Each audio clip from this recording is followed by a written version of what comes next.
Puji Tuhan, dimanapun saudara berada, katakan bersama saya orang yang paling disayang sama Tuhan. Saya berdoa, saudara baik-baik, sehat-sehat dalam segala sesuatu, sama seperti jiwamu, baik-baik saja. Hidup dalam kebenaran Injil, percaya kabar baik, percaya sesuatu yang benar, maka segala sesuatunya akan baik-baik saja. Hari ini saya kembali mau mengajak saudara untuk sama-sama belajar bagaimana caranya saudara dibebaskan dari rasa khawatir, dari rasa cemas, dari rasa takut, stres, depresi, dan ini akan membantu saudara untuk masuk ke dalam damai sejahteranya Tuhan dan menikmati warisan saudara di dalam Yesus Kristus. Dan saya akan memulai dari apa yang menjadi masalah terbesar dalam hidup saudara yang menyebabkan saudara cemas, khawatir, takut, stres, depresi. Masalah yang terbesar bukan wabah penyakit, bukan wabah virus. Masalah yang terbesar bukan resesi, bukan. Tetapi yang menjadi masalah terbesar dalam hidupmu adalah fokus kepada dirimu sendiri. Self-occupied. Saudara fokus kepada dirimu sendiri. Ini masalah yang terbesar. Masalah terbesar, saya mau kasih tahu sama saudara, fokus kepada diri sendiri, self-occupied, ini merupakan masalah terbesar dalam hidup saudara. Sebelum saya jelaskan, mungkin saudara nggak setuju sama saya. Tetapi saya mau kasih tahu terlebih dahulu sama saudara, fokus kepada diri sendiri, self-occupied, ini menjadi masalah terbesar dalam hidup kekristenan. Bukan hanya dalam hidup kekristenan, di luar sana juga sama demikian. Tapi masalahnya mereka tidak bisa melihat. Sedangkan kekristenan bisa melihat. Setiap kali saudara fokus kepada diri sendiri. Misalnya saudara hanya mengingat apa yang buruk yang pernah saudara lakukan. Saudara hanya menyesali apa yang salah yang pernah saudara lakukan. Ini semua akan mematahkan semangat saudara. Sehingga saudara stres. Dan pada akhirnya berakhir dengan depresi.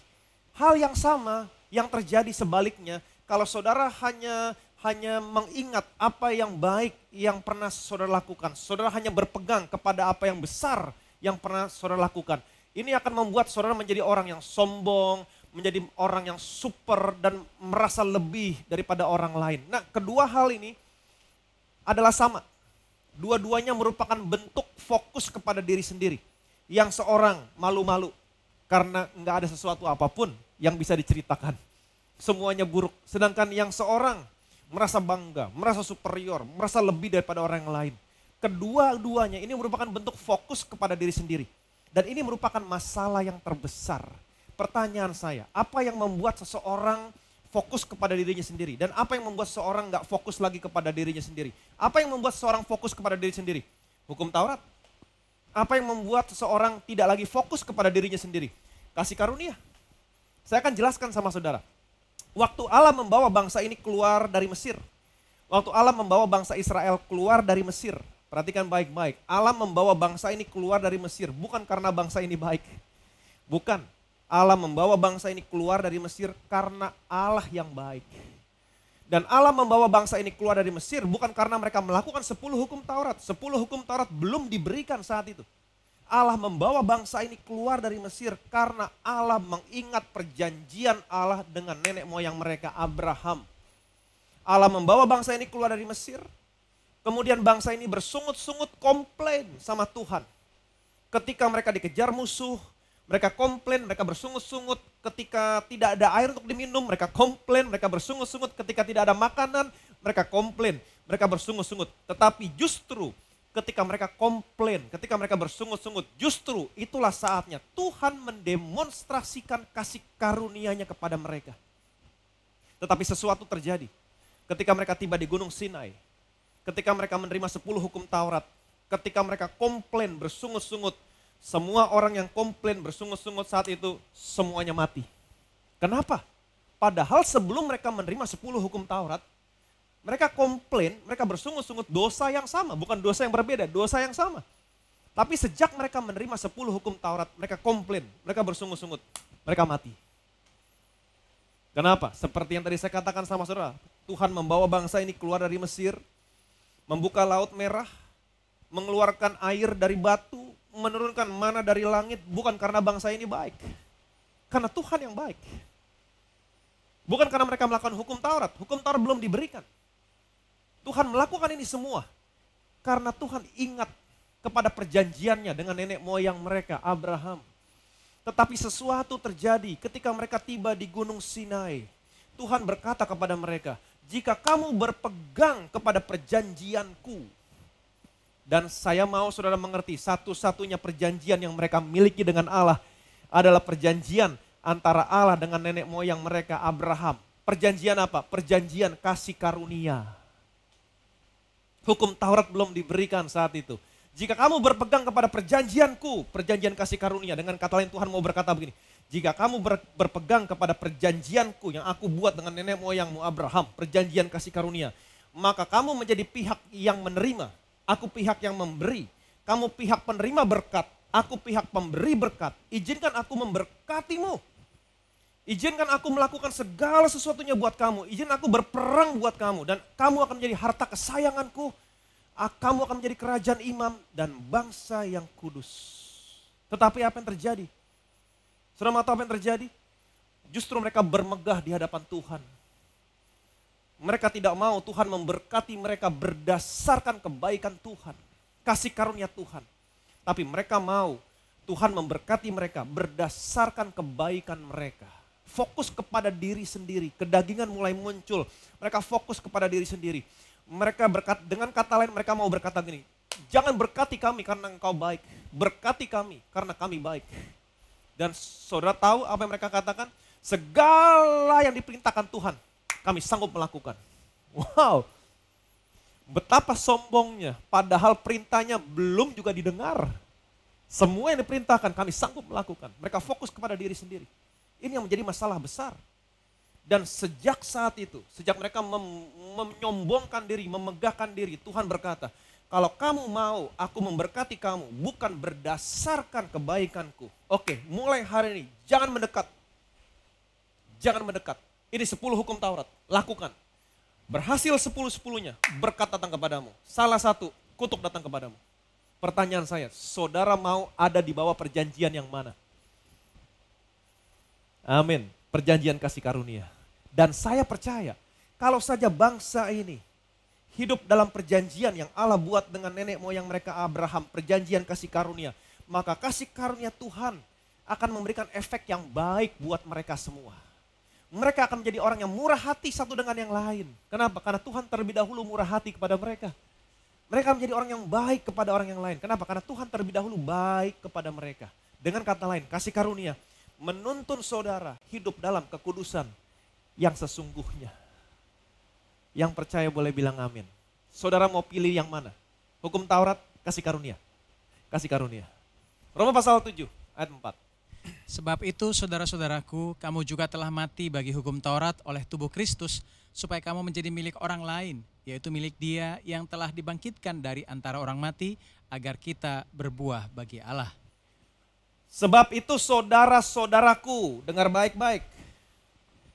Kamu juga telah mati bagi hukum Taurat oleh tubuh Kristus.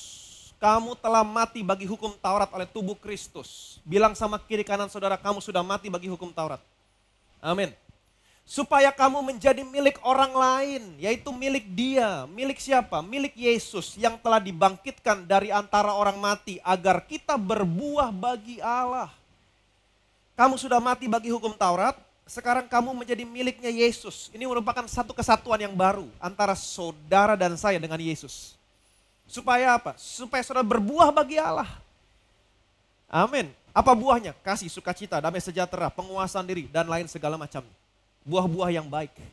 Ayat berikutnya, perhatikan baik-baik. Sebab waktu kita masih hidup di dalam daging, hawa nafsu dosa yang dirangsang oleh hukum Taurat bekerja dalam anggota-anggota tubuh kita agar kita berbuah bagi maut. Perhatikan baik-baik, di sini dikatakan sebab waktu kita masih hidup dalam daging, hawa nafsu dosa yang dirangsang oleh hukum Taurat. Ayat ini memberitahukan kepada saudara, hawa nafsu dosa di dalam tubuh saudara dirangsang oleh apa? Apa yang merangsang hawa nafsu dosa di dalam hidup saudara, dalam daging? Hukum Taurat. Jadi hukum Taurat merangsang hawa nafsu dosa dalam hidup saudara. Saudara harus mengerti ini. Karena banyak orang Kristen yang berkata, ayo kita ajarkan hukum Taurat kepada orang Kristen. Supaya hukum Taurat bisa menjadi pedoman hidup bagi kekristenan. No. Hukum Taurat justru merangsang hawa nafsu dosa. Bukan pedoman hidup, justru merangsang hawa nafsu dosa. Tuhan memberikan 10 hukum Taurat bukan supaya orang Kristen hidup di dalamnya. Bukan. Kalau saudara hidup di bawah hukum Taurat akan merangsang saudara untuk berbuat dosa. Betul? Jadi Tuhan memberikan 10 hukum Taurat bukan untuk orang Kristen hidup di dalamnya.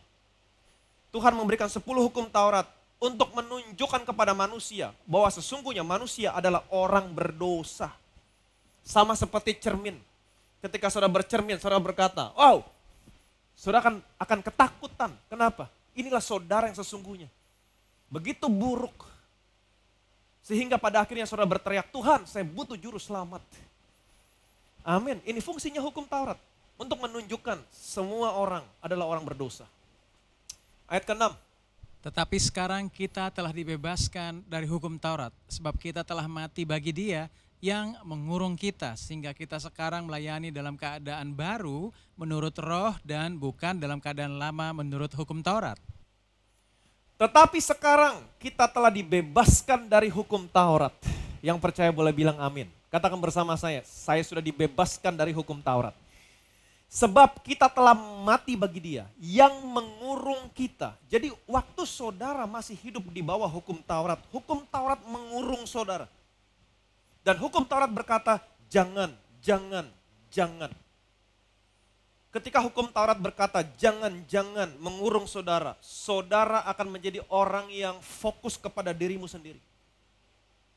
Ini yang hukum Taurat lakukan. Hukum Taurat akan membuat saudara fokus kepada dirimu sendiri. Tetapi saudara sudah dibebaskan dari hukum Taurat. Saudara sekarang menjadi milik orang lain. Milik siapa? Milik Yesus. Ketika saudara hidup bersama dengan Yesus, Yesus tidak berkata seperti apa yang hukum Taurat katakan kepada saudara. Jangan. No. Tapi Yesus mengatakan kepada saudara, aku mau. Ketika saudara melihat Yesus berkata, aku mau, maka saudara akan fokus kepada Yesus. Amin. Jadi yang membuat, perhatikan baik-baik. Jadi yang membuat saudara fokus kepada diri sendiri, hukum Taurat. Hukum Taurat membuat saudara fokus kepada diri sendiri.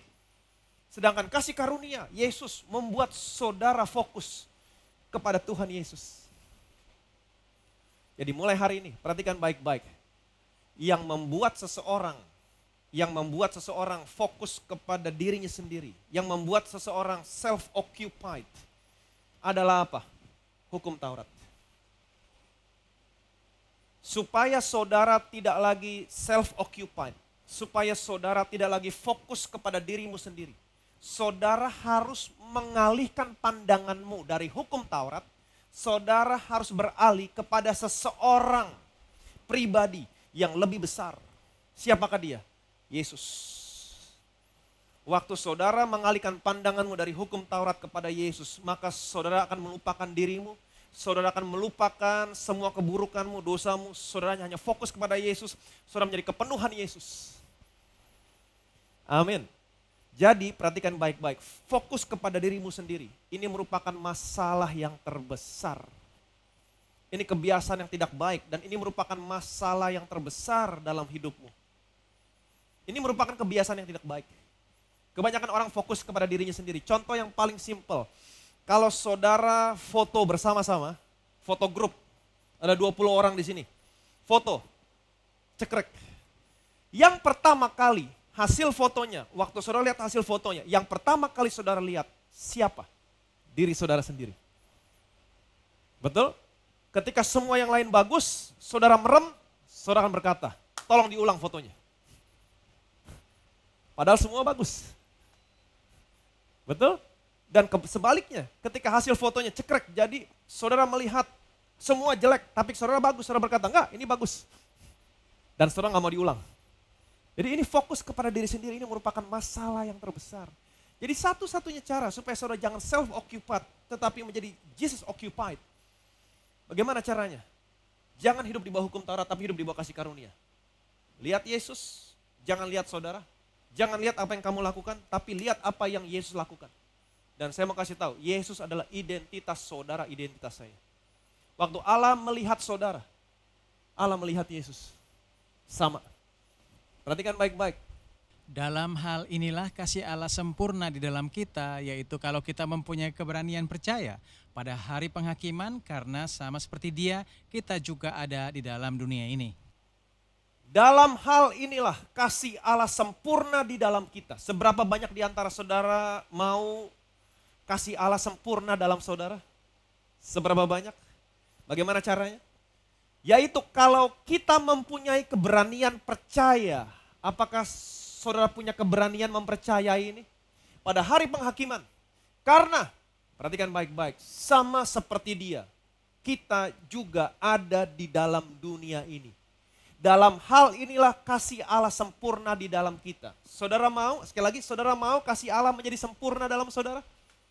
Bagaimana caranya? Kalau hari ini kamu punya keberanian untuk percaya, sama seperti Dia, kita juga di dalam dunia ini. Banyak orang Kristen yang berkata, Pak, yes, suatu saat saya akan menjadi sama seperti Yesus. Kapan? Nanti ketika saya kembali ke surga. No. Ayat ini berkata, sama seperti Dia, kita juga di dalam dunia ini. Bukan nanti di surga, tapi sekarang. Di dunia ini. Pertanyaan saya, Yesus ada di mana sekarang? Di surga. Duduk di sebelah kanan Bapaknya. Pertanyaan saya, apakah Yesus kudus di hadapan Bapaknya? Yes. Apakah Yesus benar di hadapan Bapaknya? Yes. Apakah Dia tidak bercacat, tidak bercela di hadapan Bapaknya? Yes. Sama seperti Dia. Kudus, benar, tidak bercacat di hadapan Bapaknya. Demikian juga saudara dan saya di dunia ini. Benar, kudus, tidak bercacat di hadapan Bapa di surga. Yang percaya boleh bilang amin. Jadi Yesus adalah identitas saudara. Tetapi masalahnya, ingat baik-baik, saudara punya musuh. Musuh saudara senantiasa membuat saudara tidak lagi melihat Yesus. Musuh saudara akan berusaha untuk membuat saudara melihat kepada dirimu sendiri. Fokus kepada dirimu sendiri. Bagaimana caranya? Dia pakai hukum Taurat. Dan ketika saudara gagal, dia akan mendakwa saudara. Ketika saudara berhasil, dia berkata, belum cukup. Amin. Dan dia senantiasa mendakwa saudara. Dia senantiasa membuat saudara melihat kepada dirimu sendiri. No, jangan melihat kepada dirimu sendiri. Lihat kepada Yesus. Karena Yesus adalah identitas saudara. Kebenaran Yesus, kebenaran saudara. Kekudusan Yesus, kekudusan saudara. Yesus adalah identitas saudara. Amin. Ketika Allah melihat Yesus, ketika Allah melihat saudara di dalam Yesus. Manusia hanya melihat kegagalan-kegagalan saudara. Manusia hanya melihat kelemahan-kelemahan saudara. Tetapi ketika Allah melihat saudara ada di dalam Yesus. Ketika Allah melihat saudara, sama seperti Allah melihat Yesus. Amin. Yang percaya boleh bilang amin. Bilang sama kiri kanan saudara. Kamu sama seperti Yesus di bumi ini. Amin. Sama seperti Dia di surga, demikianlah keadaanmu di dunia ini. Yang percaya boleh bilang amin. Ayat berikutnya, perhatikan baik-baik. Ketika murid-muridnya melihat Dia berjalan di atas air, mereka terkejut dan berseru, itu hantu. Lalu berteriak-teriak karena takut. Tetapi segera Yesus berkata kepada mereka, tenanglah, aku ini, jangan takut. Lalu Petrus berseru dan menjawab Dia, Tuhan, apabila Engkau itu, suruhlah aku datang kepadamu berjalan di atas air. Kata Yesus, datanglah. Maka Petrus turun dari perahu dan berjalan di atas air mendapatkan Yesus. Perhatikan baik-baik. Jadi di sini diceritakan ketika Yesus mau menyeberang bersama dengan murid-muridnya, Yesus memerintahkan murid-muridnya untuk menyeberang terlebih dahulu. Kemudian di tengah-tengah danau terjadi angin sakau, kemudian mengombang-ambingkan murid-muridnya. Yesus kemudian datang berjalan di atas air. Ketika mereka melihat seseorang berjalan di atas air, murid-muridnya menyangka itu hantu. Tapi Tuhan berkata, tenanglah, aku ini, jangan takut. Kemudian Petrus berkata, jika itu engkau, suruhlah aku datang kepadamu. Kemudian Yesus berkata, datanglah. Perhatikan baik-baik. Selama mata Petrus memandang Yesus. Selama mata Petrus melihat Yesus. Petrus menjadi sama seperti Yesus. Dia ada di atas badai, dia di atas gelombang, dia di atas badai, dia ada di atas segala-galanya. Amin. Memandang Yesus. Situasi apapun yang saudara hadapi hari ini. Apakah saudara terdampak karena wabah sekarang ini? Apakah ada keluargamu yang kehilangan pekerjaan atau saudara kehilangan pekerjaan? Apapun situasinya, tantangan apapun yang saudara hadapi hari ini. Saya mau saudara mengerti, iblis akan selalu membuat saudara melihat kepada dirimu sendiri. Ketika saudara melihat kepada dirimu sendiri, apa yang terjadi? Ini semua akan mematahkan semangat saudara. Ini membuat saudara khawatir, ini membuat saudara cemas. Banyak orang yang di PHK, banyak orang kehilangan pekerjaan. Iblis akan berkata, sebentar lagi kamu kena PHK, sebentar lagi kamu juga kehilangan pekerjaan. Ada banyak orang yang terdampak. Dulu orang-orang yang terdampak virus ini kita nggak kenal, tapi semakin lama semakin banyak orang yang kita kenal yang terdampak. Dan iblis akan berkata, sebentar lagi giliran kamu. Iblis akan membuat saudara selalu melihat kepada dirimu sendiri. Dan ini mematahkan semangat saudara. Sehingga pada akhirnya saudara mulai cemas, mulai khawatir, mulai takut. Kemudian saudara stres dan berakhir kepada depresi. Tetapi saya mau kasih tahu, apapun tantangannya yang sudah hadapi, apapun pergumulan, tapi mulai hari ini jangan lagi melihat kepada dirimu sendiri, tapi mulai alihkan pandanganmu kepada siapa? Kepada Yesus. Lihat Yesus. Amin. Seperti Petrus melihat Yesus. Dia bisa berjalan di atas air sama seperti Yesus. Mengatasi badai, mengatasi gelombang.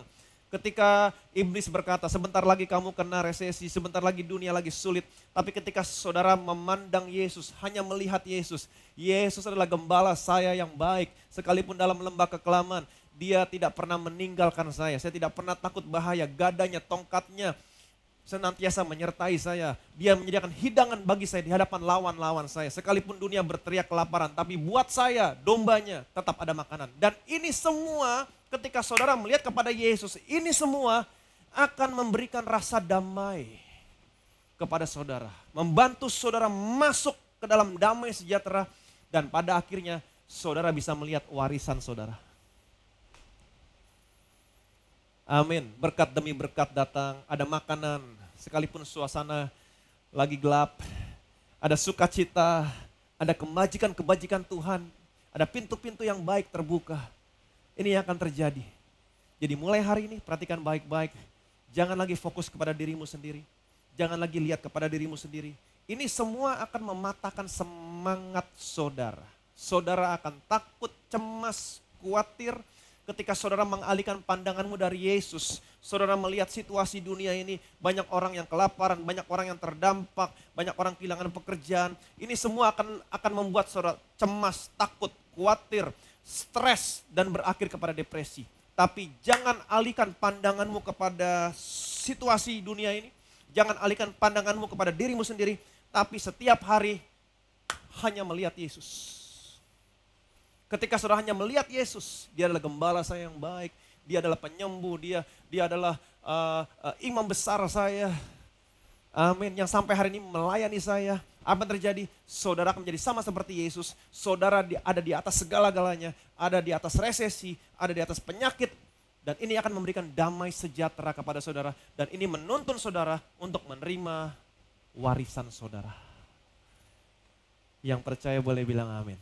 Jadi jangan fokus kepada dirimu sendiri, bagaimana caranya. Jangan hidup di bawah hukum Taurat, tapi hidup di bawah kasih karunia Tuhan. Hukum Taurat hanya berkata, jangan, jangan, jangan. Tapi kasih karunia berkata, aku akan. Ketika dunia gelap, ketika orang kelaparan, Tuhan berkata, aku akan memelihara kamu. Aku akan memberi makan kamu di hadapan lawan-lawanmu. Aku akan mencukupkan kebutuhanmu berdasarkan kekayaan, kemuliaan yang aku miliki. Bukan berdasarkan keadaan ekonomi dunia ini. Ketika dunia sakit-sakitan, ada wabah penyakit. Tapi Tuhan berkata, aku akan menundungi kamu di bawah kepak sayapmu. 1.000 orang boleh rebah, 10.000 rebah, semua tidak akan pernah menimpa kamu. Saudara lihat, ketika saudara mengalihkan pandanganmu dari dunia ini, dari dirimu sendiri, dan hanya berpaling kepada Yesus, saudara akan merasakan ketenangan, damai sejahtera.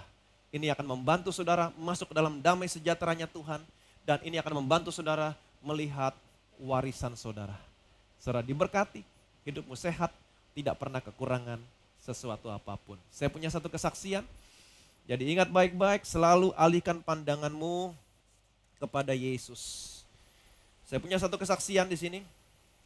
Kesaksiannya datang dari John Raffo. Saya mengucap syukur dapat membagikan kesaksian tentang bagaimana Tuhan Yesus menemukan saya dan menyelamatkan hidup saya. Saya berasal dari Malaysia yang sedang melakukan perjalanan bisnis ke Jakarta pada Februari 2020. Beberapa hari sebelum Cina akhirnya lockdown karena pandemi COVID-19. Perjalanan bisnis ini yang seharusnya hanya berlangsung 10 hari, tetapi karena kondisi lockdown, saya tidak bisa kembali dan harus tinggal di Jakarta sampai dengan hari ini, Agustus. Dan sekarang sudah Oktober. Saya lahir dari kepercayaan lain, bukan sebagai orang percaya, namun saya hanya sebagai penganut pasif. Dan sekitar 10 tahun yang lalu, setiap saya melakukan perjalanan ke berbagai negara seperti Thailand, Hong Kong, Macau, China, Taiwan, bahkan di Malaysia dan Singapura, saya sering mengunjungi peramal dan setiap saya datang kepada mereka, saya selalu menanyakan seperti apa kehidupan saya di masa mendatang. Dan mereka selalu mengatakan bahwa 2020 menjadi tahun terbesar buat saya. Saya berpikir, oh mungkin saya akan sukses dalam bisnis, atau akan mencari sesuatu, atau mempunyai banyak uang dari bisnis saya. Sukses. Ternyata ada sesuatu yang mau dinyatakan melalui hal itu. Menjalani masa-masa lockdown di hotel tentu sangat tidak menyenangkan. Sering saya merasa depresi, insomnia, tidak bisa tidur sama sekali.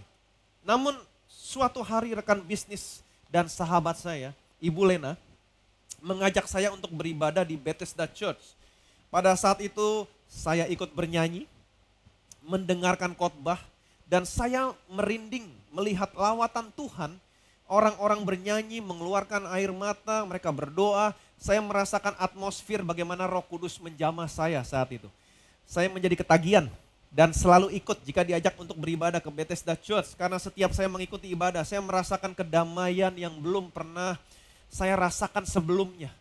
Saudara bisa lihat, ketika orang ini sendirian, orang ini hanya fokus kepada dirinya sendiri. Tapi ketika orang ini beribadah, mendengar Yesus, melihat Yesus, memuji Yesus, hanya melihat kepada Yesus, apa yang orang ini rasakan? Dia merasakan damai sejahtera. Amin. Di kamar, saya mendengarkan lagu-lagu penyembahan selalu. Nah, dia mulai mengalihkan pandangannya. Tidak lagi melihat situasi dunia ini, tidak lagi melihat diri, tapi dia mulai berdoa kepada Tuhan, mulai menyembah Tuhan, mulai melihat Tuhan. Bahkan saat malam saya tidur dan sampai saya bangun, dia mendengar puji-pujian. Saya selalu memutar lagu-lagu penyembahan. Sampai suatu waktu saya bertemu dengan Pastor Ivan, saya digerakkan Tuhan untuk dibaptis tepat pada hari ulang tahun saya. Dan baptisan yang saya telah terima merupakan momen terbesar yang pernah saya alami, bahkan lebih besar daripada saya sebagai seorang fans Manchester United yang mengunjungi Old Trafford, Manchester. Saat saya bertanya tentang nama baptis saya teringat waktu kecil saya selalu memanggil diri saya John. John. Dan Pastor Ivan menyampaikan bahwa John artinya kasih karunia. Yohanan artinya grace. Ternyata Tuhan telah menetapkan saya percaya Tuhan telah menetapkan saya jauh sebelumnya. Kini setelah saya dibaptis, saya semakin merasakan ketenangan, saya merasakan damai sejahtera. Tuhan selalu menuntun saya. Ketika saya khawatir akan satu hal, saya berdoa, saya baca firman. Saudara bisa lihat, ketika dia khawatir, ketika dia takut, artinya apa? Pandangannya sedang tertuju kepada dirinya sendiri atau kepada dunia ini. Apa yang dia lakukan? Dia mulai berdoa, dia mulai baca firman, dia mulai melihat Yesus dalam firman. Dan apa yang dia rasakan? Saya kembali mendengar Tuhan, jangan khawatir. Amin. Kemudian bersama kasih karunia Tuhan Yesus, saya menemukan kemenangan atas segala permasalahan saya. Menuntun saudara, melihat Yesus, menuntun saudara masuk ke dalam damai sejahtera. dan membantu saudara melihat warisan saudara. Amin. Bersama kasih karunia Tuhan Yesus, saya menemukan kemenangan atas segala permasalahan-permasalahan saya. Saya bersyukur Tuhan Yesus telah memilih saya dan menyelamatkan saya melalui pemberitaan Injil kasih karunia Tuhan di Bethesda Church. Dan yang saya dengar update dari John Raffel, akhir Oktober ini dia akan kembali ke China dan dia sudah mendapat pekerjaan yang baru yang dengan penghasilan yang lebih besar daripada sebelumnya. Segala kemuliaan, segala hormat, segala pujian hanya bagi Tuhan. Kami bersyukur Tuhan, hari ini kami mengerti bahwa yang menjadi permasalahan terbesar dalam hidup kami adalah self-occupied. Fokus kepada diri sendiri. Yang membuat kami fokus kepada diri sendiri adalah hidup di bawah hukum Taurat. Tetapi hari ini kami telah mendengar kabar baik. Kami sudah dimerdekakan dari hukum Taurat. Tetapi hari ini kami menjadi milik orang lain yang telah dibangkitkan, yaitu Yesus. Supaya kami berbuah bagi Allah. Dan kami percaya Tuhan, ketika kami hidup bersama dengan Tuhan Yesus, Engkau senantiasa berkata, aku akan. Dan semuanya ini akan memberikan ketenangan kepada kami. Ketika kami tinggal tetap tenang, maka ini akan membantu kami masuk dalam damai sejahtera. Dan kami akan melihat warisan kami sebagai orang yang percaya. Kemenangan demi kemenangan akan kami lihat. Kami percaya ketika kami melihat Engkau, kami menjadi sama seperti Engkau. Kami ada di atas segala-galanya. Kami ada di atas resesi. Kami ada di atas wabah. Kami ada di atas segala sesuatu yang buruk. Dan kami akan melihat kemenangan demi kemenangan. Warisan demi warisan akan dinyatakan dalam setiap kehidupan orang-orang yang percaya. Dalam nama Tuhan Yesus Kristus kami berdoa. Sama-sama kita katakan amin.